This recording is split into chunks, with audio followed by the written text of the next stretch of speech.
Hi hello नमस्कार मामुनी Prabhakar blog आपको स्वागत।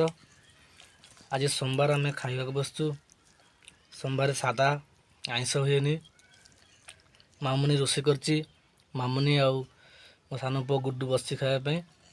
आज डाली हो कोबी घांट हो गुड्डू जाइला अंगनवाड़ी। देखो भाई बंधुक नहीं बस खायापी क्या गुड़ी फटेदेव आ बंधुक नहीं खायापी जाइला अंगनवाड़ी।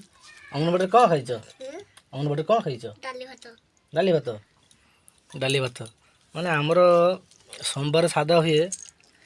से गोटे दिन सोमवार और गुरुवार 2 दिन सादा हुए। सादा खायापी भारी कष्ट। तो आज सादा हुए काली सकाଳେ जावाक पड़े माछ फछ आने माछ आने तो ये माछ मिलूनी जा जाल अच्छी भसान जाल अच्छी जाल नहीं जा सेपटे घर पछपटे जो जोर अच्छी जोर बसैया आदि माछ फाछ धरिकी आने पिला छुआ खाइबे। आज सादा हेल्ले काली सादा हेल्ले भी कहीं खाइबेनी।